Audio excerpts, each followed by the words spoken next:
See that black boy over there running scared. His old man in a bottle. He done quit his 9 to 5. He drink full time and now he's living in a bottle.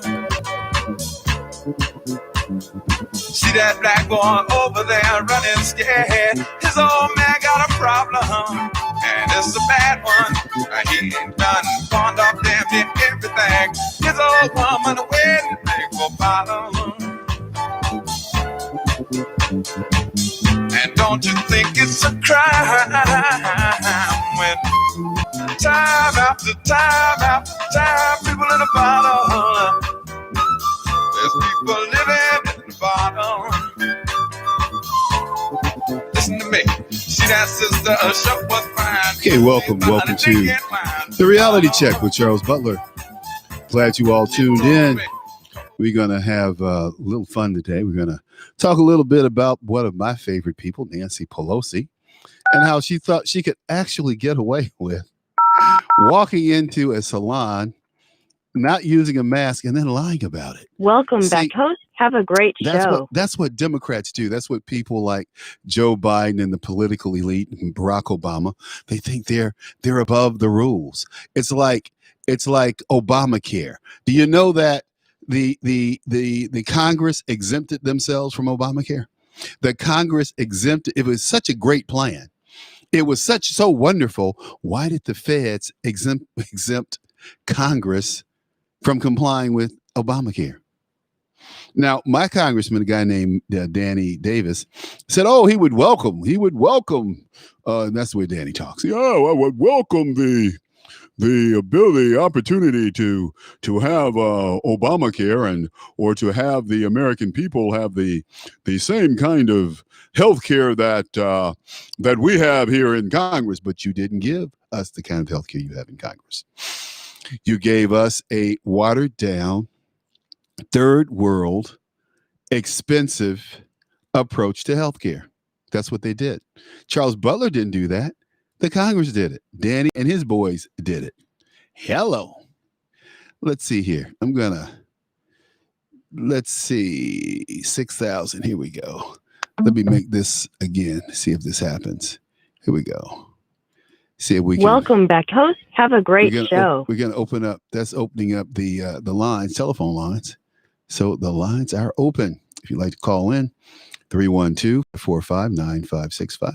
You know, I want you to listen to my girl for a minute, Kathy Maney, as she holds this press conference today.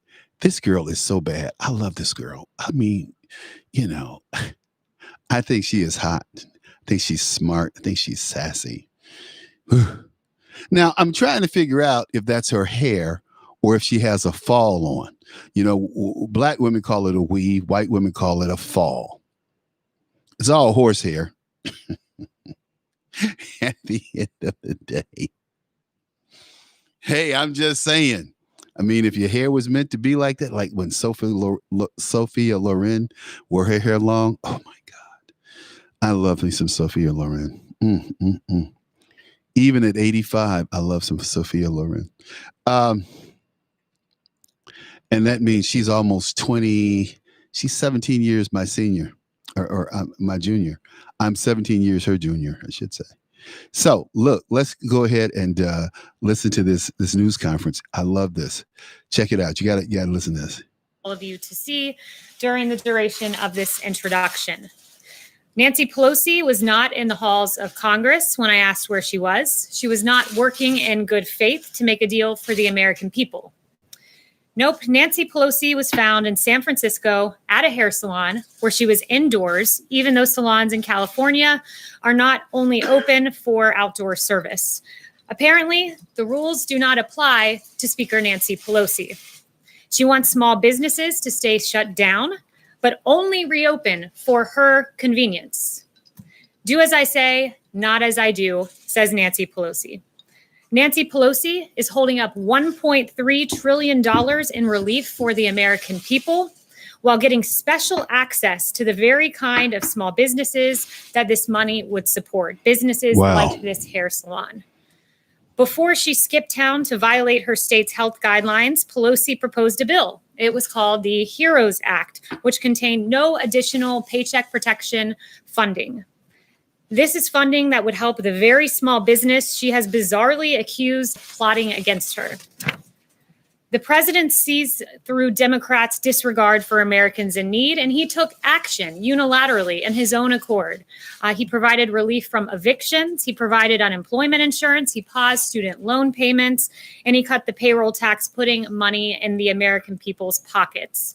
Congress also failed to authorize funding to provide children with free lunches for 2020-2021 school year. And again, President Trump, with senior advisor Ivanka Trump, took action. And now USDA has extended a summer program which will ensure children continue to have access to free meals through the end of the year. Nancy Pelosi is demanding an apology from a single mother and small business owner who has received threats since Nancy Pelosi's comments against her salon. Salon owner Erica Kaya said this: "Since this happened, I've received nothing but hate text messages, death threats, saying they're going to burn down my hair salon. It's just sad that my community is pulling this, saying that I threw her under the bus when I did not. So that's hurtful. But yes, I think I'm pretty much done now. Nancy Pelosi, you ought to apologize to the American people. Or better yet, come back to Washington and get to work for hardworking Americans like this salon owner that you maligned and demanded an apology from." Can you believe that? That's the gall of Nancy Pelosi. She demanded that, well, I was set up. She wasn't set up. She's lying. She's a lying little twerp. She's a lying little privileged twerp who comes from a privileged family in Baltimore, where I think her father was the mayor of Baltimore at one time, if I remember right, and they were very successful restaurateurs. So here we have a Nancy Pelosi. Nancy Pelosi. Hey, I'm gonna take this call from Florida. Hey, caller. Hello? Hey, Charles, how are you? Hey, Pedro, how you doing? Oh, I'm good. With this Pelosi, all of them are like that. The other day, you have Cuomo hugging this black man while he's not wearing a mask. You have Pelosi do this. They're above. They're elite. We're the regular people. They can do as they wish, but we cannot. And that's kind of the way that the game is played. We get used to it or not. Well, I don't think that the American people are going to stand for it. One, I was talking to a friend before I came on the air who's in Texas, and she's laughing. She says, "I can't believe that the media is saying that Texas is in play, or that it's actually going to be a blue state." She says nothing could be further from the truth. She had me cracking up. Texas is never in play. They every 4 years they say this. Texas is in play. It's not in play. It's never going to be in play unless these people keep leaving California and going to Texas, or leaving New York and coming to Florida. They're really going to ruin the country, because they've made their cities unlivable. Then they come to our cities and vote the same way and make our cities unlivable. Then when they become unlivable, they move on. They're a virus. Yeah, and they are a virus. And here we are again, caught in the middle. But I was just talking about how Nancy Pelosi got busted, man. She got busted. She got busted getting her hair blown. Said, "Well, I just got my hair blown out, and you don't have to have a mask." I mean, so it's like our governor. I mean, the mayor of Chicago, when she got a haircut, all the barbershops were closed, but she got a haircut, and she said, "Well, I was going to be on national TV." And my retort to that is, that's not part of your job description, girl. Being on national TV. Luck. You're going to be ugly like everybody else. Yeah, she said, "Well, I'm going to be on national TV, so I have to get my hair did. I have to get my hair cut. I mean, these people. You look like Beetlejuice. Hey, man, she is one ugly chick. I tell you, she is one. She looks ugly, like Beetlejuice. She is one ugly person, man. She is. Whew, I understand why she has a wife, because she could not be somebody's wife as ugly as she is. Lord have mercy, that woman's ugly. Could you imagine getting up every morning? Could you imagine getting up every morning, looking in the mirror and seeing that face? God. The thing is that go ahead. She's not ugly outside. These people are ugly inside. They're just hey ugly man, people. I'm sorry. I'm sorry. They hate America. Pedro. They don't care about us. Hey Pedro. She's ugly outside and inside. I'm sorry, bro. She is an ugly woman. They're not ugly outside. They're ugly inside she too. Ugly. They're she hateful ugly. people. They hate us. They don't really care about us. All they care about is their power and their money. Yeah, they do. And Trump is good there. You know what? He stopped all of their some bunch of their game. You know, where they make all of this money. Mm-hmm. Like the consultants. All these consultants become millionaires during an election. Last election, they didn't make all that money because Trump didn't use them. Nope. You know, and their friends and their friends' kids and stuff. You know, this is pretty much he kind of slowed a whole bunch of the stuff down. Okay, good. But look, I'm going to move on to Joe Biden. Joe Biden was asked a question, and he flubbed the question. He gets this question from a Washington, what do you call it? A Fox News reporter, and he says, "Oh, Fox News, you guys always trip me up." So he's answering this question about what he would have done differently with COVID. The bottom line is they keep accusing Trump of not doing anything, and that's just a blatant lie. Trump was all over the COVID outbreak. If he hadn't stopped people from coming here from Wuhan, we would have probably had 4 times as many infections with these people coming here from China. And what I love about this administration is, one of the things I love about it, of the many, is that they put pressure on the Chinese military, and they just put pressure on the Chinese diplomats. Who's ever done that? No administration has ever stepped up to the Chinese like the Trump administration. And this is the thing that really bugs me, is that Democrats still try to maintain, because they've been bought off by Chinese lobbyists, that China is not a threat to America. Where in the hell are these people? Where do they live? What planet do they live on, Pedro? China is the single largest threat we have, economically, militarily, in influence in the world. They are absolutely the biggest threat we have. And you know what? They're embedded in our universities. Not only the universities, in our government. They are indoctrinating our youth. So this is what Joe Biden says to this reporter who asked him, "Well, what would you do differently about COVID?" It's hysterical, in my opinion. Listen, this is yesterday. Here we go. Yeah. I think so. You said, and you have said recently, that you warned. I'll step up to the mic so they can hear us at home. You said that you warned President Trump in January that there was going to be a pandemic and what needed to be done. If you knew that, then why were you still hosting crowded campaign rallies in March? No, what I talked about was not what had to be done. What I said, you got to take this seriously. You've got to insist that we have access to Wuhan. Insist that we have access in China to find out for ourselves. We had 44 people from CDC there.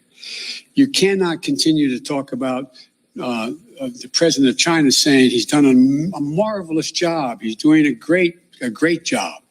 When it got up to March, I kept saying, look, you've got to invoke, and you remember, I think I was the first, I may be mistaken, person calling about the Defense Production Act.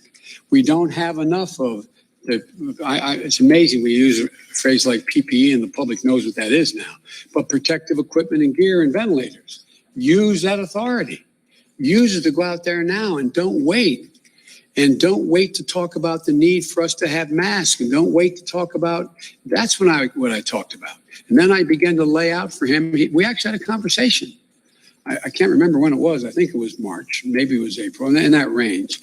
And he said, if Biden wants to help, I want to talk to him. So I talked to him. I laid out what I thought should be done to be able to reopen safely and the things we should do. And he was very polite. He listened and he said he'd think about it. And that was the end of it.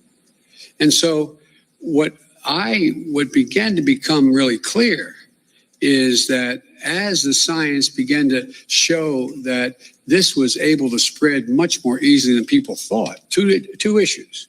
Was a pandemic coming?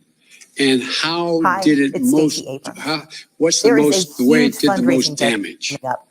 And as that became clear, we concluded that we just can't continue to have these large rallies. And, think about it. Here we are. The rest of the world, the places that have done extremely well in terms of dealing with this COVID crisis around the world. We have. Now, here the vice president is clearly lying. He called when Donald Trump called for in January, when Donald Trump said we're going to stop Chinese coming into the country. Joe Biden was one of the first people to stand up and say it's racist. He's a racist. It's xenophobic. Why would we stop the Chinese? They're our friends. They're good people. And then he twists it right around when he gives this response. Now, anybody with a modicum of sense, anybody who's been paying attention to these issues over the years, know that Joe Biden was totally against stopping China from coming to America and the Chinese from coming to America. And all of a sudden, I gave the president suggestions that we should put in place the emergency. That's a lie. There was no call for ventilators or respirators until February, March timeframe. And at that time, the president responded. And the president responded to the wild calls from Andrew Cuomo, from the governor in Michigan, and all of these and the governors in California with all of these wacko claims. Andrew Cuomo, the governor of New York, said he needed 30,000 to 40,000 respirators. 30 to 40. He had 4,000 respirators right in his city. And they hadn't used them. And when they found him, he said, oh, that was just an oversight. He tried to downplay it. I mean, do these Cuomos think people are stupid? They do think we're stupid. He's they asked him about the nursing homes. They want the data from the nursing homes. And he says he'll give it to them November 5th, 2 days after the election. What he did is, if it weren't for Andrew Cuomo, there would be a lot more people alive in New York. Well, whether he gives us with the respirators, it's their responsibility to have this equipment. And so, not the federal government. It's exactly right. So you have Joe Biden, who and Kamala Harris, who and others, Nancy Pelosi, who are trying to blame the federal government for the lack of state oversight, for the lack of state foresight, for the lack of state planning.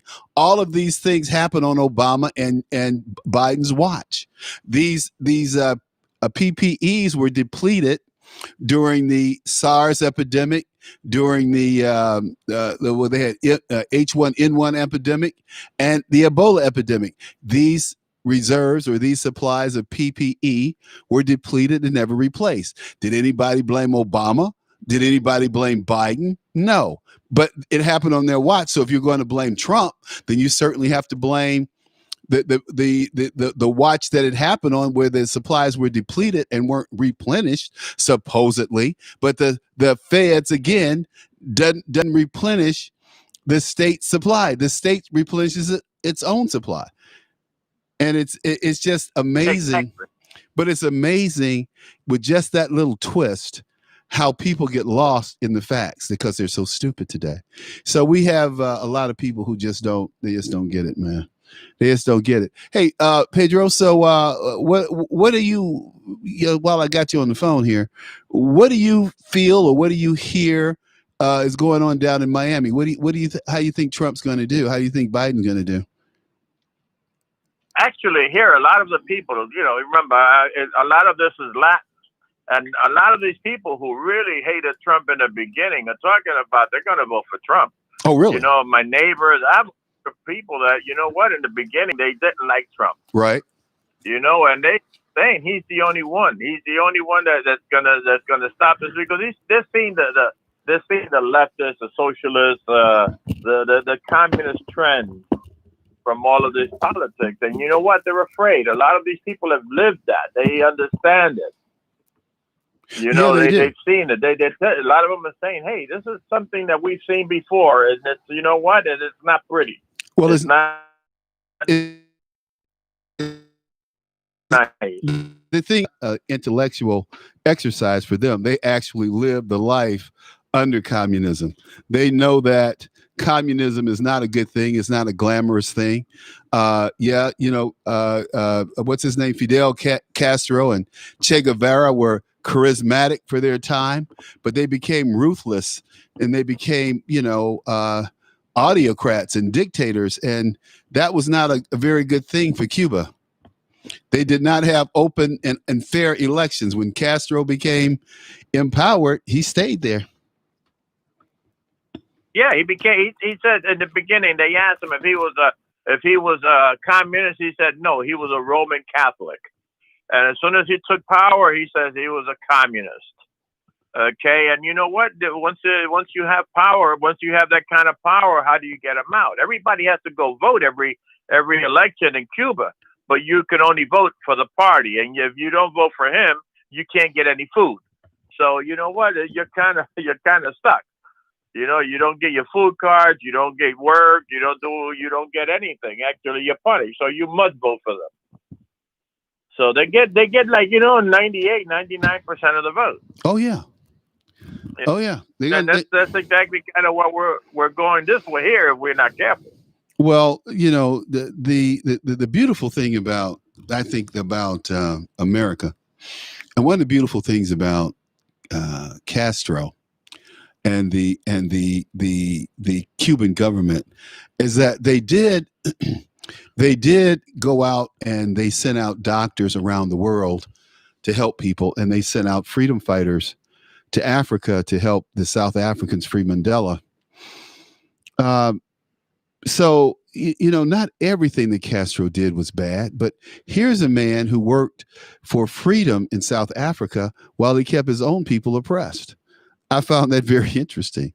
Such a dichotomy, right? He lost, it's estimated he lost anywhere from 55 to 58,000 troops in Botswana and Angola fighting the South Africans. That's what it's estimated. Yeah, he did. He sent his people, but you remember the governments, these systems, they have to force you to stay. They can't allow you to leave because they realize that if you leave, you're just not going to come back. Then they're going to have the intellectual flight that they had in the 60s, right?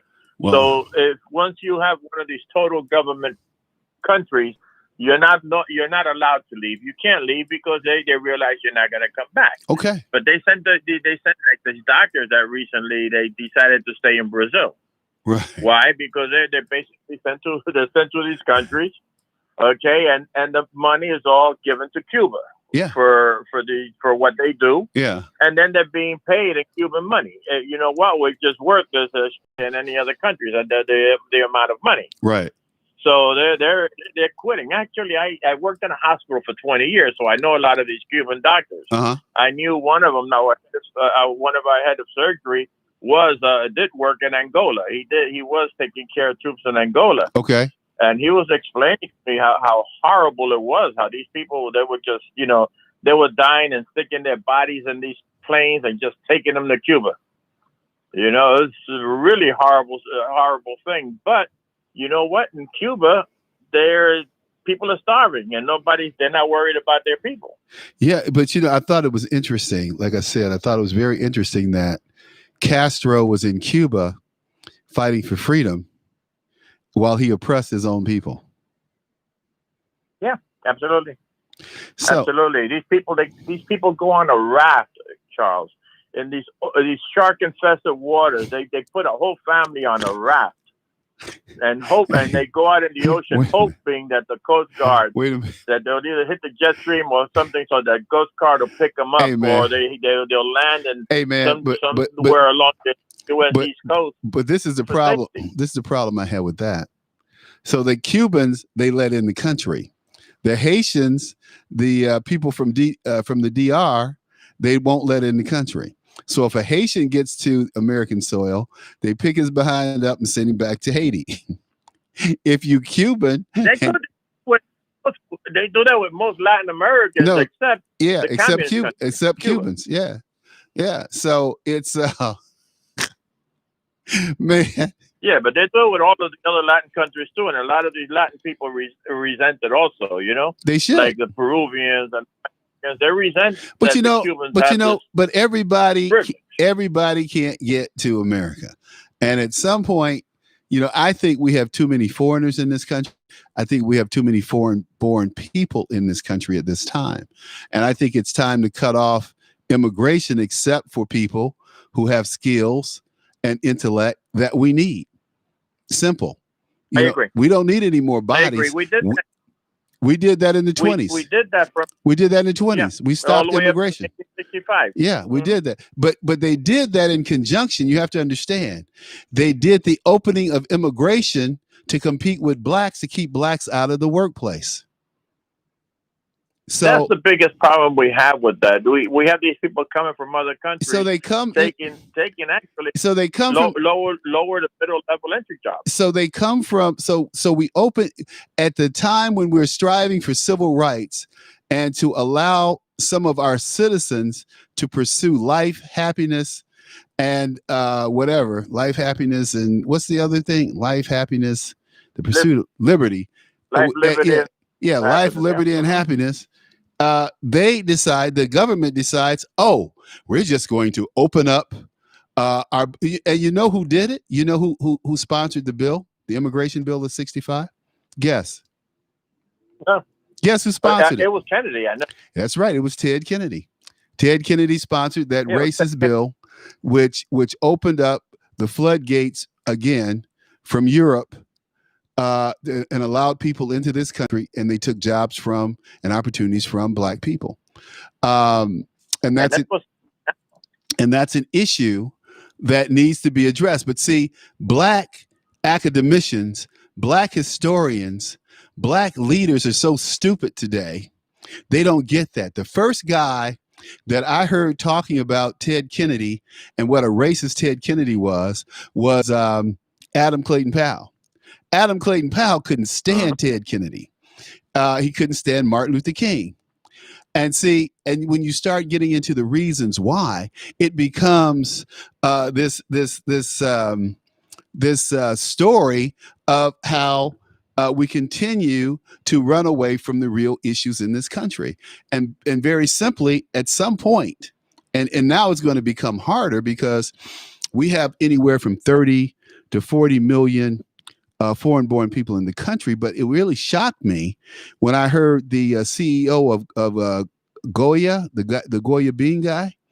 It really shocked me when I heard him say that the Latino population has doubled since 2020. How can the population double just birth rate? You can't. These are people who've come to the country. And I'm going. It's not. It's legal and illegal immigration, and I think that having lived in San Diego, I remember writing the NAACP and talking to the people at NAACP who'd written a report in response to the government saying that Hispanics were going to be the largest minority by 2020. And they said, this would never happen. They were so stupid. As I pointed out to them, they were so stupid. They didn't count the illegals coming across the border. So back in 83, when or 86 was, I think it was 83, when Reagan declared amnesty for 3 million Latinos primarily. I remember I lived in San Diego, and the people were saying in San Diego and in Mexico, oh, we're just going to keep coming because they'll do it again. And Reagan was saying, no, we're not going to do it again. And the politicians were saying, no, we're not going to do it again. What does Joe Biden say? Oh, we only have, let me ask you this, Pedro, because you and I talked about this before. They've been using this number. They've been using this number, 11 million people, since 2020. That's 20 damn years ago. Oh, we only have 11 million people in the shadows. That was 20 damn years ago. No, they raised it to 12 about a year ago. Oh, so we're 11 million. Joe Biden has a commercial out. Says I'm going to bring 11 million people out of the shadows. I'm like, they're in the shadows for a reason, dude. Yeah, but, exactly. No, they're 20 to 30. It's not 11. It's not possible. It's not possible for 25 years. You only have 11 million. 11 million people. I'm like, wait a minute. Especially when the borders are sieve. Hey, well, I tell you one thing. If it's one thing about that border wall that I think is being built too slowly. But listen, my guy Steve Bannon, he got messed up, man. He got messed up with that. Greed, man. That's greed. That's greed. I like the guy. And this is the thing about Steve, man. He has money. The dude's worth about $30 million. I mean, how much more could you want? The dude's worth $30 million. Yeah, no. Yeah, he's rich, but you know what? It's avarice. That's what it is. Hey, it's man. Just avarice. $30 million, you can live a decent lifestyle for the rest of your life. I mean, here's a guy. He can do like Karl Rove. See, when Karl Rove was rolling, when you're a guy and you got money, you have access to women. I don't care how ugly you are. I don't care how fat you are. If you have money, if you have access to money and power, look at Henry Kissinger, Mr. Nazi. He always got me. He's born in Brooklyn, raised in Brooklyn, but he spoke with this Nazi accent. Yeah. Yeah. Now his brother, you see, listen, now his brother speaks like a guy from Brooklyn. He speaks Brooklynese. Okay. So, hey, look, Pedro, so you think folks are voting for Trump down in Miami, huh? Yeah, there are a bunch of them. Although, this is a Democrat county. Miami-Dade County is basically a Democrat county. But there are a lot of people that I do know, and this is obviously anecdotal because it's not scientific. But they're concerned. Actually, the Democrats are pretty concerned because a lot of the Latinos and blacks, we're talking about 19% of the blacks may be voting for Trump. Hey, man. If that happens, let me tell you something. The game is over if that happens. Let me tell you something. It's more like 30% of blacks are voting for Donald Trump, but they don't want to scare anybody. They know, I mean, when you go to the internet and they talking to brothers in the hood, right? And they said, who you going to vote for? They're like, Trump. Who else? They said, well, you're not going to vote for Joe Biden? Yeah. They're like, screw Joe Biden. He ain't did that for nobody in 50. See, people aren't stupid. This is not rocket. They know Joe Biden hasn't done jack in 50 years in office. Malcolm X spoke about this in the 60s. He says, after this, he goes, we had just had an election. He goes, half of these people are white people are Republicans. The other half are Democrats. What makes a difference is us blacks. He goes, and we keep giving these votes to these Democrats instead of leveraging what's best for us. Well, that's why they had to shoot him. That's why he got killed. That's why he got killed. That's why he was killed in 65. February 65, he was mowed down. Yeah, I was listening to his speeches the other day, and I remembered that. I go, you know what? And he's absolutely right. Yeah, and it's still the same today. But Pedro, who does he sound like? He sounds like Charles Butler. It's just common sense. Yeah. It's not, this isn't rocket science here. I mean, it's just common sense. And I listened to the speech of MLK the other day, Martin Luther King III. And I was so embarrassed. I was so embarrassed by this man. First of all, he needs to lose about 200 pounds. Second, he's inarticulate. Third, he's a moron. He denigrates President Trump. His father didn't denigrate JFK, who made him move the march from the march on the White House to a march on the mall. And the man who made him move it, Kennedy sent word, was Adam Clayton Powell, who was glad to take the message. And he said, if you don't, Martin, if you don't move the march to the mall, I'm going to tell the black pastors that you and Bayard Rustin are having a relationship. See, everybody knew that Bayard Rustin was a damn degenerate. He was a disgusting degenerate. And Barack Obama gave this degenerate, because he's a degenerate, a congressional medal of whatever they call it, the highest, the Medal of Freedom. Yeah, the Medal of Freedom. So, but just disgusting. So this guy Bayard Rustin, a disgusting homosexual, was given this, and he really had nothing to do with the march, except the white people, the white liberals, coordinated the march and told him about the march and told him what to do. They gave him all the details. They gave him all their marching instructions. All those came from Bobby Kennedy. Bobby Kennedy. So anyway, my friend. Yeah. Go ahead. And look, in 1963, Johnson and his people started going to all these black women, went door to door, telling people, we'll support you if you get rid of your husband. Oh, yeah. Pretty much what happened. Oh, yeah. And like I said. And today, we have 72% of all black people coming out of single mother homes. The children. Okay, they destroyed the Pedro, black family. And Pedro, in order to Pedro, why we're in the situation we're in today. Pedro, you want to say, you want to quote me? You want to quote me on that? I mean, that's what I say all the time. You want to give me a quote? Yeah.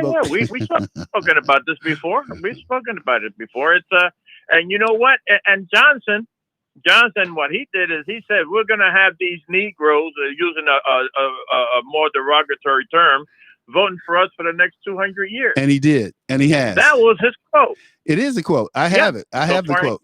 So look, my friend, we're going to wrap up here, but I got a couple of things I want to cover. But thank you so much for calling in, man, spending this time with us. Really appreciate you. Charles, it was a pleasure. It was a pleasure speaking with you. You have a wonderful day. You too, my friend. Pedro Bye-bye. From Miami. Okay. Pedro from Miami. Hey, look, folks. So look, we got Kamala Harris.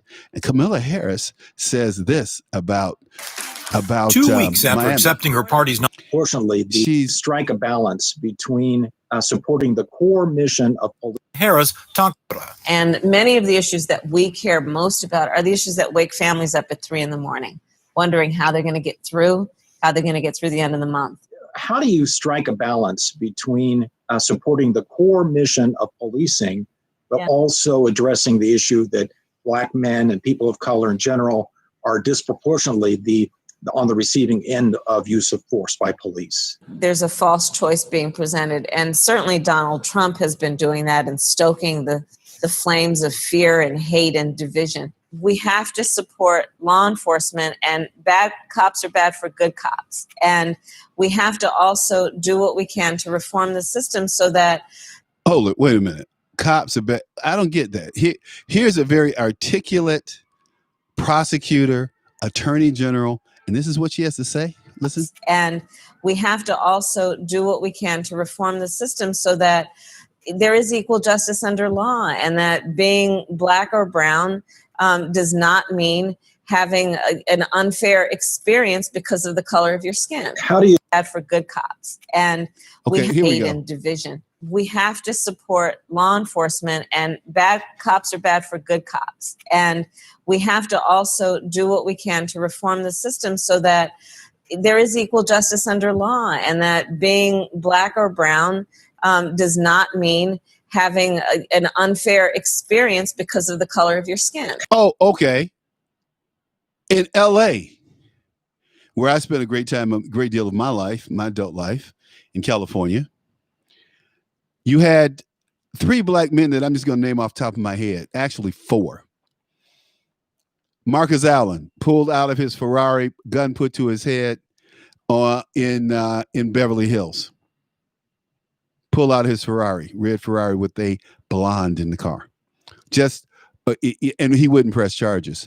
Joe Morgan tackled in LAX airport because he looked like a drug dealer. If those of you who've seen Joe Morgan is a stocky guy. He's short. He's about 5'6", 5'7". Joe goes about 220, big man, fit but big. Was wearing jeans, cowboy boots, sport jacket, and a nice briefcase. Thrown to the ground, handcuffed, beaten, drug to a questioning room because he looked like a drug dealer. Jamal Wilkes, Mr. Silk, LA Laker champion. Y'all remember Jamal Wilkes, played at UCLA? Called him Silk because he was so damn smooth. He was beat by the police. Jackie Joyner, Kersey husband, was beat by the police. All of them won $2 million, $2 million lawsuits. Boom, done. Boom, done.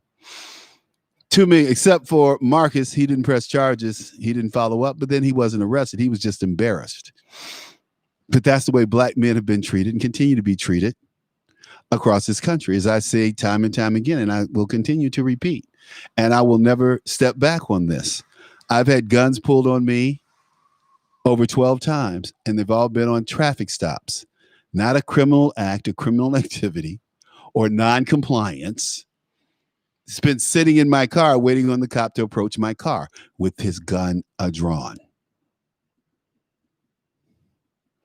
Now, I asked my white friends, have any of them experienced anything like this? And I could ask 100 white guys if they ever experienced something like this, and they'd say no. I'm talking about college-educated white guys driving expensive cars, Porsches, Audis, Cadillacs, Mercedes-Benz, BMWs. None of them had that experience. I had experience where I got a speeding ticket in Indiana for 72 miles an hour. Speed limit was 70. I went to court to fight the ticket, pay my fine, if necessary. The judge calls me up, the magistrate calls me up. Mr. Butler, you were going 72 and a 70. Yes, sir.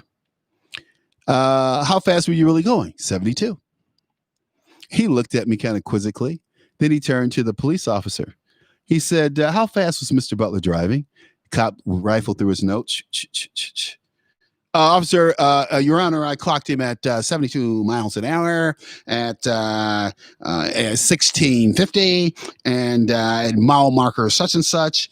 And he stated that he was doing 70 miles an hour when I pulled him over. And the judge listened to this guy. And he looked back at me. He said, Mr. Butler, case dismissed. And why did he dismiss my case? He dismissed my case because there are people out there driving the G car, the big Mercedes G70, doing 80, 90 miles an hour. They were passing me like I was standing still. I was in the slow lane. The cop came past me. Vroom. Then he backed up. Vroom. Vroom. Lights. I'm going, what the hell? I got my family in the car. I got my daughter, her friend, my wife. Lights. White boy. I'm driving in going through Benton Harbor, Michigan.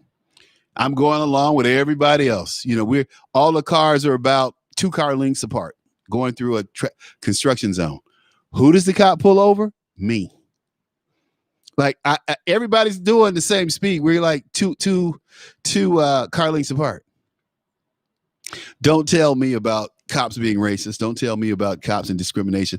I want to hear that bullshit. And you know me, I rarely cuss. My life. He made a move to his glove box. I told him to get his license and registration, and he reached for the glove box, and I shot him. Well, where in the hell did you think the registration was going to be? In his wallet?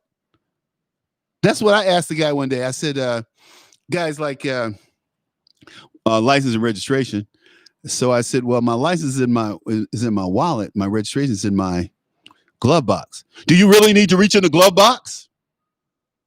That's where the registration is, officer. Well, why is the registration in your glove box?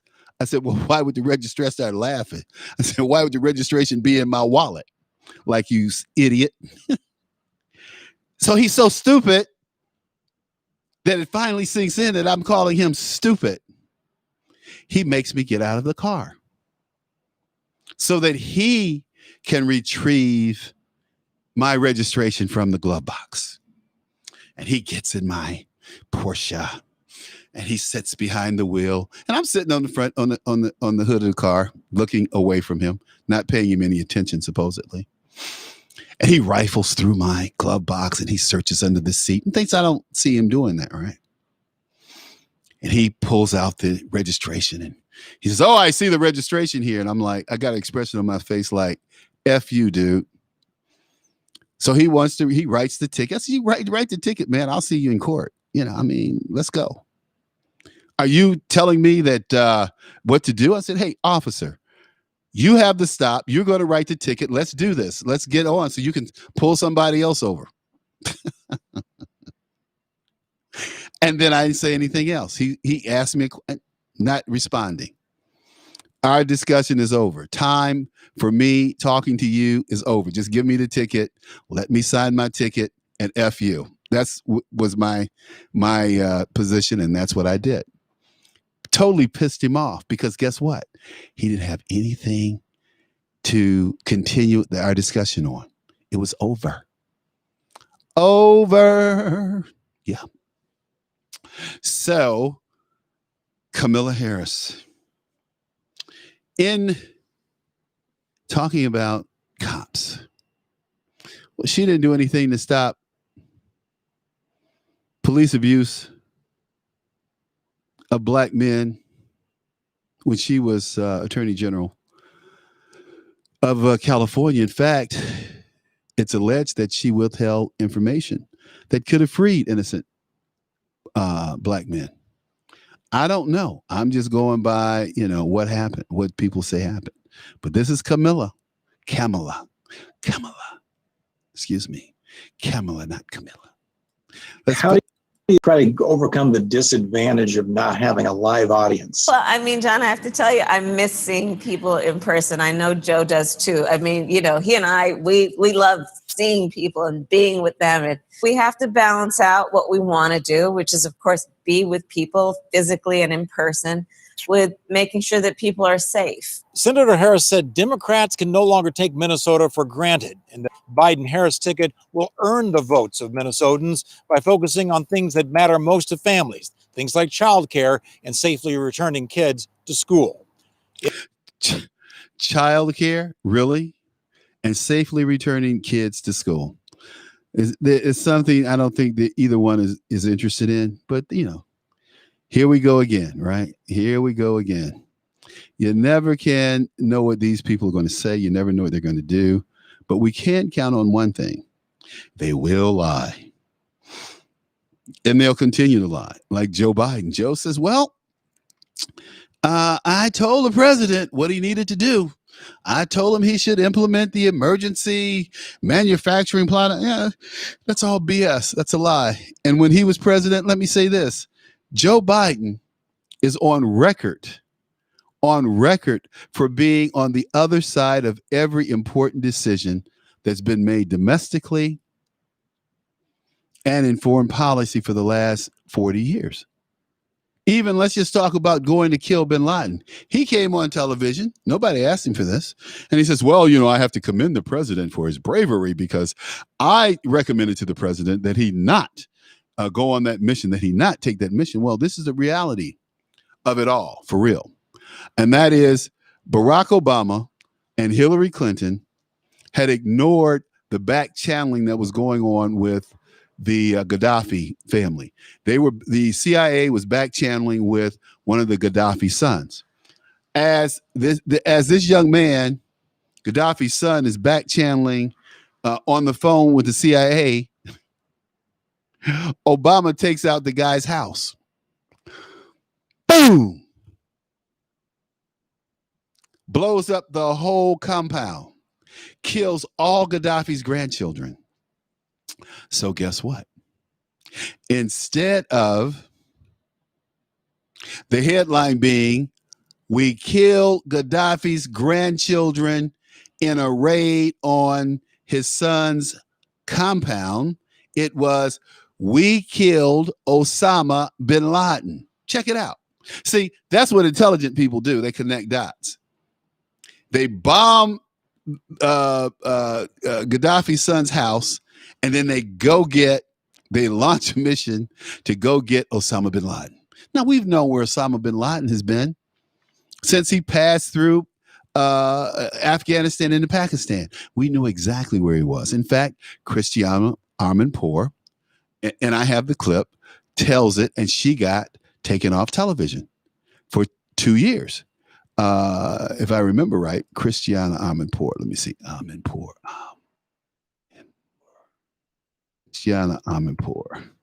Anyway, I had a clip of Christiana Amanpour. It's not on this computer, but where she was very clear about who did what to whom and where Osama bin Laden was residing. She said he was residing in a mansion on the west side of Pakistan, and we knew exactly where he was, and that's where he was.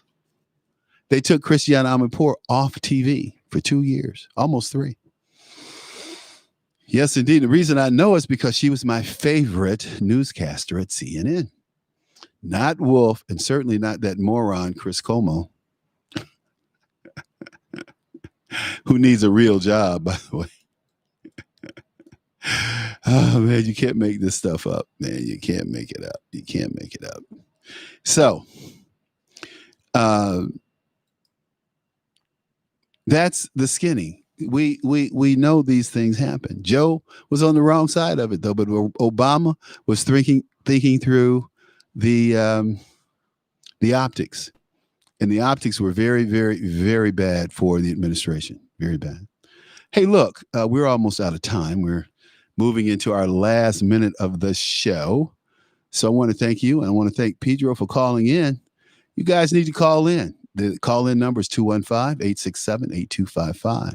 That's 215-867-8255. We're here every day, Monday through Friday, rocking and rolling. In fact, we're getting ready to change a couple of platforms.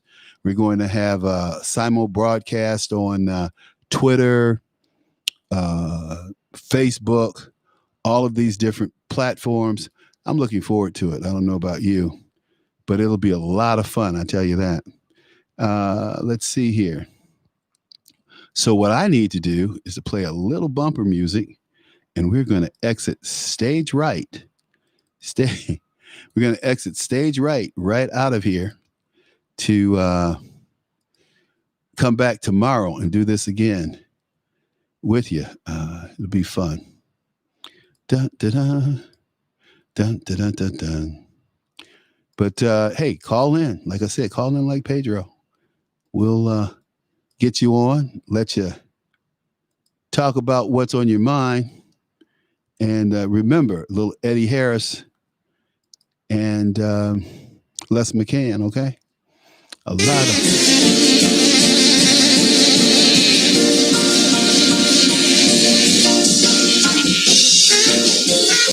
That is hanging up, the goddamn nation looks like we always end up in a rut. Everybody now trying to make it real compared to what